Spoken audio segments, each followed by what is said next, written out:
स्वागत है दोस्तों आप सभी का आपके अपने चैनल आद्वी की फिजिक्स पर। आज हम लोग टू ब्लॉक प्रॉब्लम का अगला पार्ट करने वाले हैं। कल हम लोगों ने बहुत सारी अच्छी प्रॉब्लम्स देखी थी। आज भी हम बहुत सारी अच्छी प्रॉब्लम्स देखेंगे। वीडियो को थोड़ा शॉर्ट रखेंगे। अगर आपको ऐसा लगता है कि आपको और अच्छी प्रॉब्लम्स देखनी है तो आप मुझे कमेंट करके बता सकते हैं कि सर और वीडियोज लाइए फ्रिक्शन पर। मैं बहुत सारे वीडियोज ला सकता हूँ, लेकिन लॉज ऑफ मोशन कुछ ज़्यादा ही लंबा चल गया है। ठीक है, अभी इसमें एक सर्कुलर मोशन का भी हिस्सा बचता है, वो भी हमें अलग से करवाना है। अब कम से कम 25 लेक्चर हो जाएंगे तो लॉज ऑफ मोशन बहुत लंबा खिंच जाएगा। अगर आपको ऐसा लगता है कि फ्रिक्शन का इतने में काम नहीं हो पा रहा है तो आप मुझे कमेंट करके बता सकते हैं, मैं और अच्छे वीडियोज ला सकता हूँ उस पर। ठीक, तो आज हम लोग टू ब्लॉक प्रॉब्लम्स में ही आगे और अच्छे से बढ़ते हैं। एक सवाल है जो मैं आपके लिए लेकर आया हूँ। एक सवाल में बहुत सारे जवाब हैं। ठीक है, या हम बोल सकते हैं कि एक ही सवाल में बहुत सारे सवाल हैं और उनके बहुत सारे जवाब हैं। आप उससे बहुत कुछ सीखोगे। ठीक, तो क्वेश्चन है जो हमारा, एक क्वेश्चन है 5 सवाल हैं उसके अंदर। कुछ इस प्रकार है हमारा सवाल।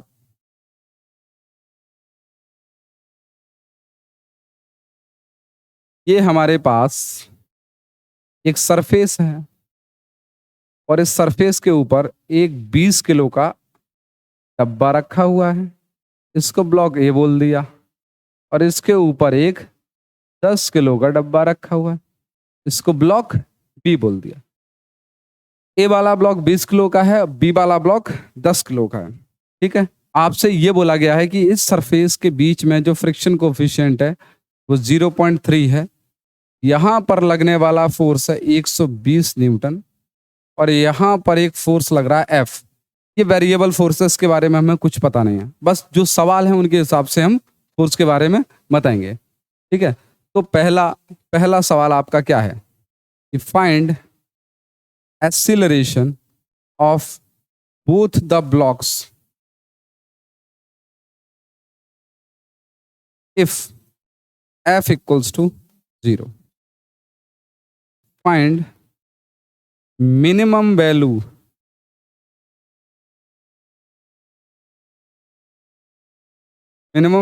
of f for which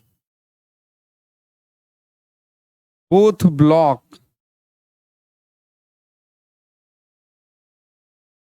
moving together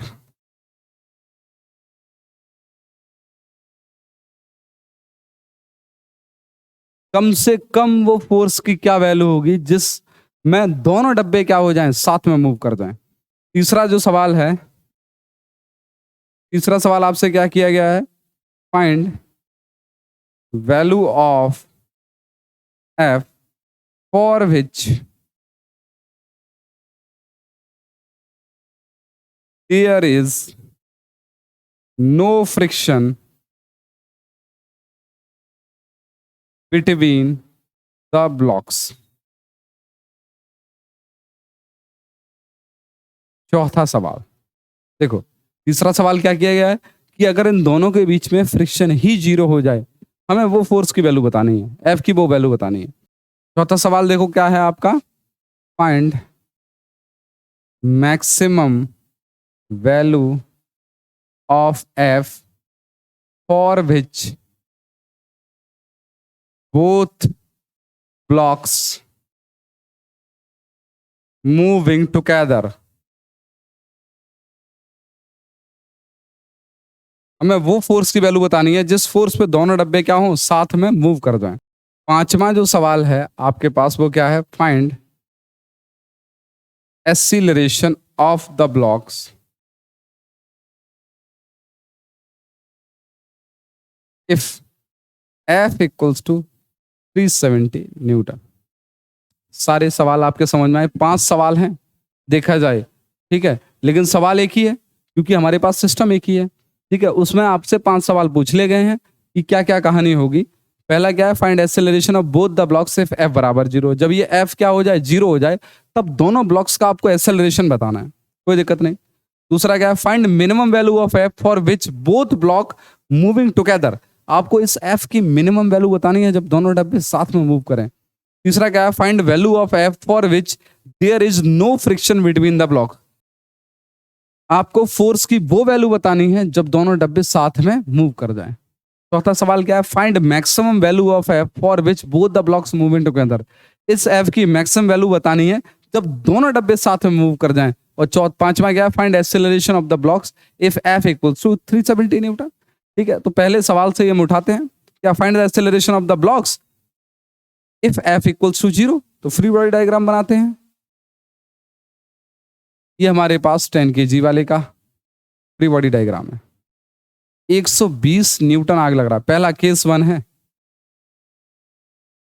case 1। जब ये दोनों क्या कर रहे हैं, साथ में चल रहे हैं, तो हमें F0 लेना है। ठीक, 120 न्यूटन आगे लग रहा है। देखो, दोनों ब्लॉक के 10 kg और 20 kg के बीच में एक फ्रिक्शन एक्ट कर रहा है। फ्रिक्शन क्यों एक्ट कर रहा है, क्योंकि दोनों के सरफेसेस क्या रफ हैं।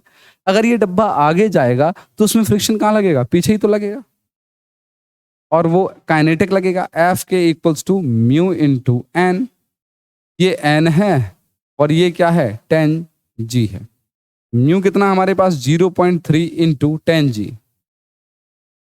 ये 10 से 10 खत्म, 30 न्यूटन फ्रिक्शन आ गया। ठीक, तो इसका मान लेते हैं ये ए एक्सेलरेशन से आगे जा रहा है। तो 120 माइनस 30 बराबर m into A, 10 into a.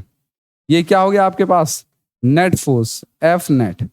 120 minus 130 कितना बचा आपके पास, 90 बराबर 10 इंटू ए। बिंदी से बिंदी खत्म, ए इक्वल्स टू 9 मीटर पर सेकेंड स्क्वायर। हमारे पास 10 kg ब्लॉक का एक्सेलरेशन आ गया। केस 1 की बात करें, अब ए वाले ब्लॉक की बात करें। देखो जरा ध्यान से, अगर इसमें 120 आगे लगा तो फ्रिक्शन इसमें पीछे लगा हुआ। अच्छा, फ्रिक्शन का रिएक्शन फोर्स को इस पे आ गया होगा, 20 kg पे आ गया होगा। अरे भाई, 120 वाले को आगे खींचा, रोकने के लिए कौन, फ्रिक्शन पीछे आ गया, और वही फ्रिक्शन का रिएक्शन फोर्स किस पर लग गया, 20 kg पर लग गया। और F तो हमको भाई 0 ही लेना है। पहले केस में क्या बोला गया, find acceleration of both the blocks if F equals to 0। ठीक, तो 20 किलो वाले डब्बे को कौन चला रहा है, 10 किलो और 20 किलो के बीच में जो फ्रिक्शन लग रहा है वो चला रहा है। ठीक, बनाते हैं 20 किलो वाले का FBD, ये 20 kg। ये सरफेस क्या स्मूथ है, म्यू इक्वल्स टू 0 दे रखा है। ठीक, तो यहां पर लगने वाला फ्रिक्शन कितना है, मैक्सिमम फ्रिक्शन कितना लग रहा है, देखिए जरा, 30 न्यूटन। 30 न्यूटन ही लग रहा है, तो 30 न्यूटन। और ये F बराबर क्या हो चुका है, 0 हो चुका है। तो F net equals to M into a, net force कितना लग रहा है, 30 बराबर 20 इंटू ए, बिंदी से बिंदी खत्म, A इक्वल्स टू 1.5 मीटर पर सेकेंड स्क्वायर। ये हमारे पास एक्सेलरेशन आ गया है। जब फोर्स क्या हो जाए, 0 हो जाए, तब दोनों डब्बों का एक्सेलरेशन साथ में जाने का कितना होगा, ध्यान से देख लो। ऊपर वाले का कितना है, 9 मीटर पर सेकंड स्क्वायर, नीचे वाले का कितना है, 1.5 मीटर पर सेकंड स्क्वायर। कहानी समझ में आ रही है? अब चलते हैं आगे। ठीक, अगला क्या बोला गया, find minimum value of F for which both the blocks moving together. Second case देखो क्या है। तो सेकंड केस में क्या बोला गया, एफबीडी सबसे पहले हम बना लेते हैं। ये 10 kg वाला है ब्लॉक, इस पर कितना लग रहा है, 120 न्यूटन फोर्स आ गया। ठीक, अच्छा, दूसरे वाला जो ब्लॉक है 20 kg वाला, इसमें एक तो एफ आगे लग रहा है। जरा ध्यान से देखो, हमें मिनिमम फोर्स की वैल्यू बतानी है इसकी, जब दोनों डब्बे साथ में मूव कर रहे हो। हमने जब ऊपर वाले ब्लॉक को खींचा आगे 120 न्यूटन से, तो उसमें पीछे फ्रिक्शन लग रहा होगा। ठीक, पीछे फ्रिक्शन लग रहा होगा कितना, लिमिटिंग वैल्यू कितनी है, 30 न्यूटन। अभी हमने निकाली थी फ्रिक्शन की मैक्सिमम वैल्यू कितनी है, 30 न्यूटन। जरा ध्यान से देखो, जब हमने इसको आगे खींचा तो इसको रोकने के लिए कहां लगा फ्रिक्शन, पीछे लगा 30 न्यूटन। और जो फ्रिक्शन पीछे इसमें लग रहा है वो इसमें कहां लगेगा, आगे लगेगा, 30 न्यूटन। ओफो, ये क्या हो गया, देखो जरा ध्यान से। ये फोर्स मिनिमम कब हो सकता है, जब इसका साथ देने वाला दूसरा कोई हो। और इसका साथ देने वाला कौन है, फ्रिक्शन ही तो है। अगर सोचो फ्रिक्शन पीछे लग जाता, यहां पर लग जाता किसी भी तरीके से, अगर फ्रिक्शन पीछे लग जाता तो कहानी क्या होती, ये मिनिमम थोड़ी ना आता भाई। आपके पास 50 न्यूटन फोर्स है, आप किसी चीज को 50 न्यूटन फोर्स से खींच सकते हो। लेकिन आपके साथ एक आदमी काम करने वाला है जो आपके सपोर्ट में और आपके अपोज में काम कर सकता है। कितना, कितने फोर्स से? 30 न्यूटन फोर्स से काम कर सकता है। तो आपका मैक्सिमम फोर्स कब होगा? जब आप 50 न्यूटन लगाएं, जब वो 30 न्यूटन पीछे लगा रहा होगा।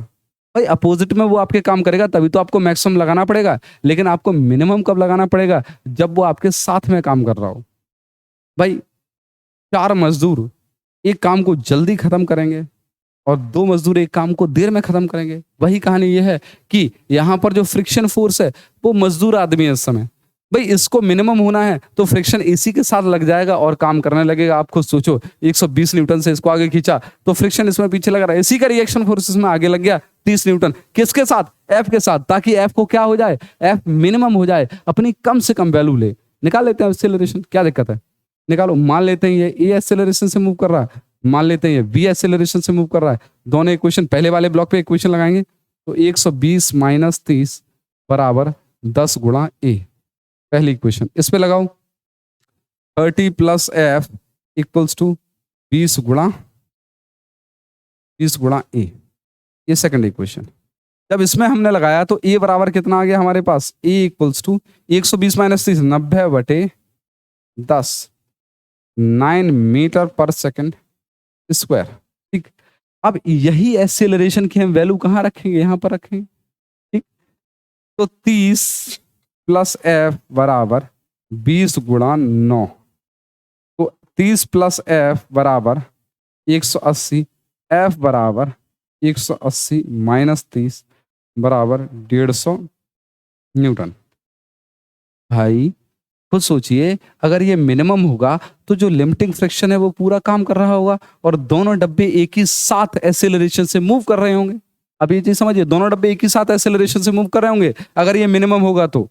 ठीक, क्योंकि इन दोनों के बीच में कौन सा फ्रिक्शन लग रहा है? लिमिटिंग फ्रिक्शन लग रहा है, स्टैटिक फ्रिक्शन लग रहा है, अभी काइनेटिक नहीं लग रहा है। अगर स्टैटिक फ्रिक्शन लगा तो दोनों डब्बे किस एक्सेलरेशन से मूव करेंगे? सेम एक्सेलरेशन से। अगर आपको नहीं समझ में आता तो इससे पहले वाला आप वीडियो देखिए, उसमें बहुत अच्छे से समझाया गया है क्या कहानी होगी। ठीक है, अब थर्ड केस हमारे पास क्या है? थर्ड केस हमारे पास क्या था कि find value of F for which there is no friction between the blocks. हमें इस एफ फोर्स की वैल्यू निकालनी है जब दोनों ब्लॉक के बीच में कोई फ्रिक्शन ही ना हो। ठीक, निकालते हैं, देखिए कैसे। फिर से free body diagram. Free body diagram का बहुत महत्व है अपने आप में, आप इसको बहुत अच्छे से सीखिए। मान लेते हैं, मान क्या लेते हैं? दिया गया 120 न्यूटन 10 केजी पर आगे लग रहा है। ठीक है, फ्रिक्शन तो एक्ट नहीं कर रहा है, तो फ्रिक्शन को तो हमने जीरो मान लिया।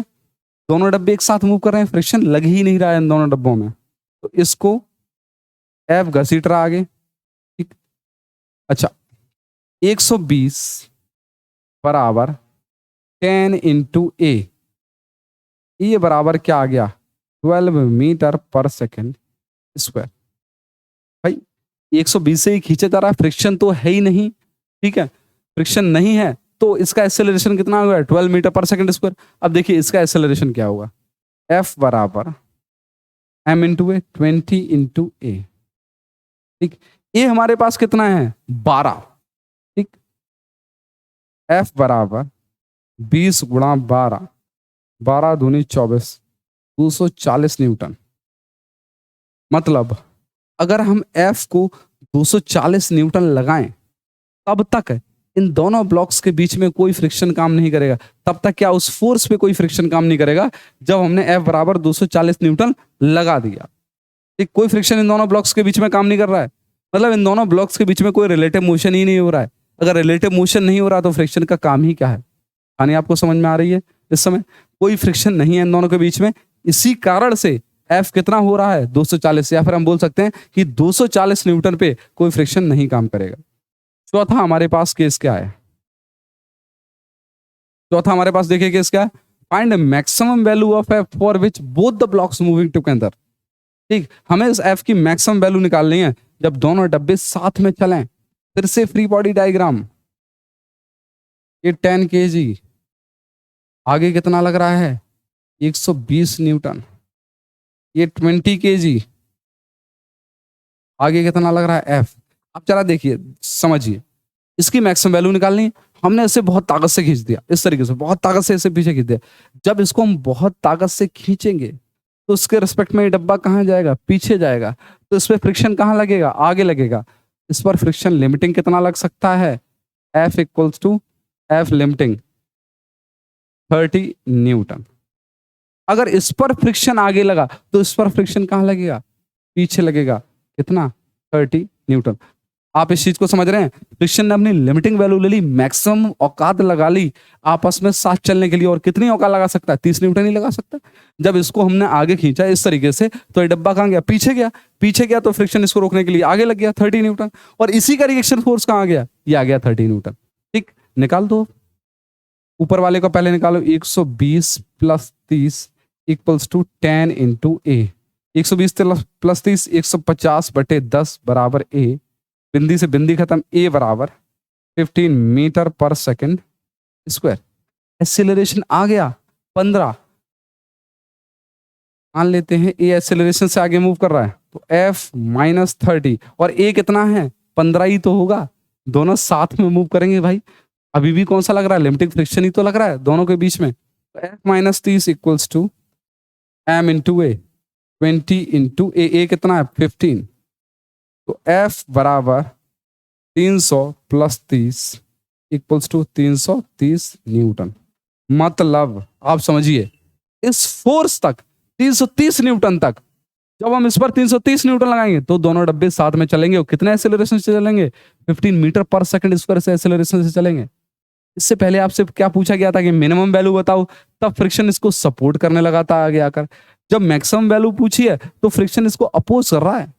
देखो आपके आपके अंदर क्षमता तभी ज्यादा आ सकती है जब आपकी बेइज्जती ज्यादा की जाए या फिर बदनामी ज्यादा की जाए।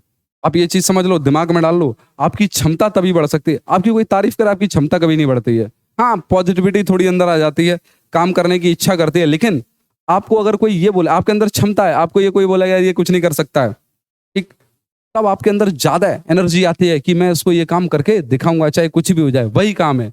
और जो आपके नेगेटिव लोग होते हैं वो हमेशा आपके अपोजिट होते हैं। ठीक, अब आपको सोचिए कितना ज्यादा फोर्स चाहिए होता है। पहले इतना फोर्स चाहिए होता है इन नेगेटिव लोगों को बैलेंस करो, फिर और फोर्स चाहिए होता है ताकि आप अपने आप को आगे खींच पाओ। वही काम यहाँ पर फ्रिक्शन ने, सॉरी इस एफ फोर्स ने किया है। इस एफ फोर्स ने क्या काम किया है, ये एफ फोर्स चाहता है कि मैं इतना ज्यादा लगूं, मैक्सिमम हो जाऊं। तो मैक्सिमम कब होगा, जब फ्रिक्शन इसके अपोजिट में काम करेगा। कहानी आप समझिए। ठीक, तो फ्रिक्शन ने जब इसके अपोजिट में काम किया तब इसने कितनी ताकत लगाई, 330 न्यूटन। लेकिन जब फ्रिक्शन इसके साथ काम कर रहा था तब कितनी ताकत लगाई, F बराबर 150 न्यूटन। ठीक, अंतर है दोनों केस में। अगला सवाल क्या पूछा गया आपसे, देखो अगला सवाल पूछा गया, find acceleration of the blocks if F बराबर 370 न्यूटन। जरा ध्यान से देखिए,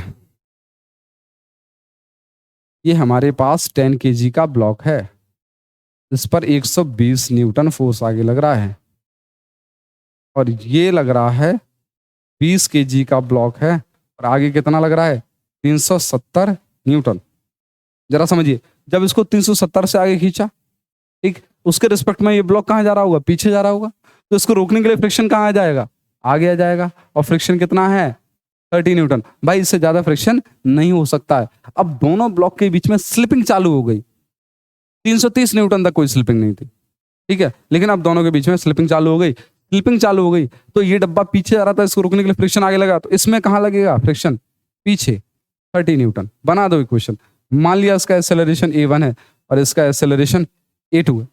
इक्वेशन क्या बनेगी, 120 प्लस 30 बराबर 10 इंटू ए। तो 150/10 इक्वल्स टू ए, बिंदी से बिंदी खत्म, ए इक्वल्स टू 15 मीटर पर सेकंड स्क्वायर। ये आ गया एक्सेलरेशन। इस ब्लॉक पर देखिए 370 आगे लग रहा है, पीछे कितना लग रहा है, 30 रोकने के लिए। और क्या रोक पाएगा, नहीं रोक पाएगा। 20 इंटू A2, ये A1 है, 1 370 माइनस 30, 340/20 इक्वल्स टू A2, बिंदी से बिंदी खत्म, ये 17 बार गया। तो A2 इक्वल्स टू 17 मीटर पर सेकंड स्क्वायर। आप हमेशा लाइफ में याद रखिए कि आपको जब तक अपोज करने वाले लोग नहीं मिलेंगे तब तक आपकी सक्सेस मजा नहीं देगी आपको। आपको अपोज करने वाले लोग ही नहीं, आप बहुत सक्सेसफुल हो गए हैं, आपको कोई नेगेटिव बोलने वाला नहीं है, ठीक है, कोई बुरा बोलने वाला नहीं है, तब तक सक्सेस का मजा ही नहीं आता। किसको दिखाओगे सक्सेस, आप ये सोचिए, ठीक है। दिखाना उन्हीं को पड़ता है जो आपके अपोजिट में खड़े होते हैं, ताकि वो जलें और आपको क्या आए, मजा आए। मजा आएगा तो डोपामाइन हार्मोन रिलीज होगा, आपको खुशी होगी, ठीक। यही इंसान चाहता है जिंदगी में, और चाहता ही क्या है। आगे चलते हैं, अगला सवाल क्या है। अगला सवाल हमारे पास क्या है, एक ब्लॉक रखा हुआ है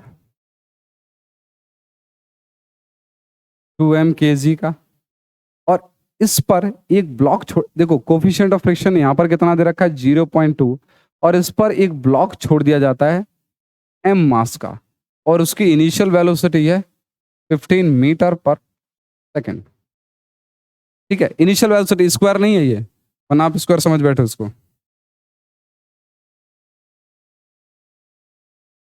15 मीटर पर सेकेंड। आपसे ये पूछा जा रहा है, find acceleration of both the blocks, पहला सवाल। दूसरा सवाल पूछ रहा है, if there is no kinetic friction,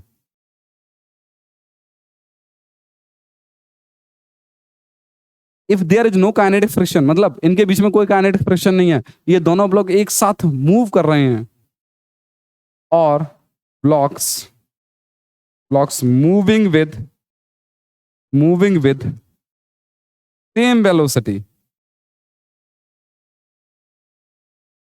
find the time,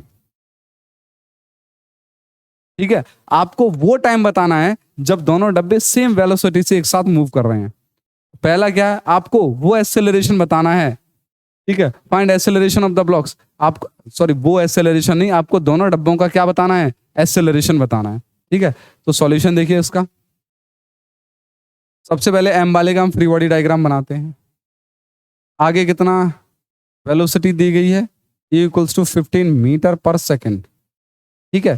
पीछे इसमें एक फ्रिक्शन फोर्स लग रहा होगा, भाई फ्रिक्शन म्यू इक्वल्स टू 0.2 है, आगे ऊपर n और नीचे क्या लग रहा है mg, तो F के equals to mu into N. Kinetic friction लगेगा, डब्बा ये मूव कर रहा है तो काइनेटिक फ्रिक्शन लगेगा, म्यू इंटू एन। म्यू कितना है 0.2 इंटू एम इंटू जी, ये 10, जी को 10 ले लिया तो 10 से 10 कैंसिल आउट। पीछे कितना फोर्स लग रहा है 2m, ठीक।